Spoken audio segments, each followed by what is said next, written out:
এবং বাংলাদেশ ক্রিকেটের জন্য দোয়া করবেন। দোয়া যা দিলাম, দোয়া কইরা খাবি ভিক্ষা কইরা। দোয়া ছাড়া আর কিছু অপশন নাই। আপনারা সবাই আমার জন্য দোয়া করবেন। দোয়া করেন, সবাই দোয়া করবেন। আমাদের দোয়া দরকার। দোয়া করতে পারি যে যেন আমরা ফর্মে ফেরত আসে। যা দিলাম, দোয়া কইরা খাবি ভিক্ষা কইরা। কিছু নাই। সবার কাছ থেকে দোয়া চাইবো। দোয়া করেন। আসি ভাই, দোয়া করেন। মায়ের দোয়া আছে, এই মায়ের দোয়া থাকলে কোনো চিন্তা নাই।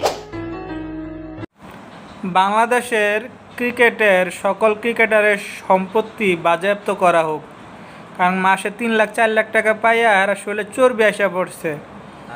এরা মাঠে খেলতে গেলে বাংলাদেশের মানুষের আবেগ ভালোবাসা নিয়ে মানে তুলাধুনা করে, টেনশন করে না, চিন্তা করে না। নাহলে আমেরিকার মতো একটা দলের কাছে বাংলাদেশ এইভাবে লজ্জাজনকভাবে, কী বলবো, লজ্জাজনকভাবে, লজ্জাও নাই বাংলাদেশের ক্রিকেটারদের, লজ্জাও নাই, লজ্জাজনকভাবে বারবার হার। এটা কি বাংলাদেশের মানুষ মেনে নিতে পারবে যে একটা টি-20 টিম আজকে 40 বছর ধরে এরা ক্রিকেট খেলে, আন্তর্জাতিক পর্যায়ে এমন একটা ভালো পর্যায়ে থাইকা 3 নম্বর থাইকা সারা বিশ্বের মেয়ে 3 নম্বর দল থাইকা এরা গেছে টি-20 বিশ্বকাপ খেলতো। আর যে আমেরিকার কেউ চিনে না, এই টিমটার কাছে বারবার হার, তাও 150 রান করতে পারে না। তাই বাংলাদেশের ক্রিকেটারের হয়তো বেতন বদ্ধ করে রাখুক, 2-6 মাস বেতন না দিলে সব ঠিক হয়ে যাবো, মাটি কামড়ায় পড়ে থাকবো। আর টি-20 ক্ষেত্রে যাইয়া মার কাট ব্যাটসম্যান লাগবো, এই ধরনের ওই ভুরিওয়ালা ক্রিকেটার দিয়ে বাংলাদেশে চলবো না।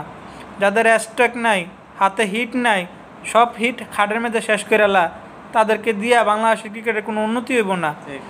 তাই বাংলাদেশে ভালো ক্রিকেটার তৈরি করতে হবে, কারণ এরা চিন্তা করতে যে যেমনই খেলি, যত খারাপই খেলি, আমরা তো আসছি জাতীয় দলে, আমরা তো খেলে যাব। নির্বাচনের যে প্ল্যান আছে, মানে প্রত্যেকের কিছু কিছু মালপানি দিলেই সারে। তো এতটুকুই যে বাংলাদেশের ক্রিকেটের যে ক্রিকেটাররা আছে তাদের প্রত্যেকের বেতন 4 মাস 5 মাস বদ্ধ করে রাখুক, দেখবেন ঠিক হয়ে যাবে। কীভাবে আমেরিকা শপিং করে দেখা যাবে মনে পড়ে।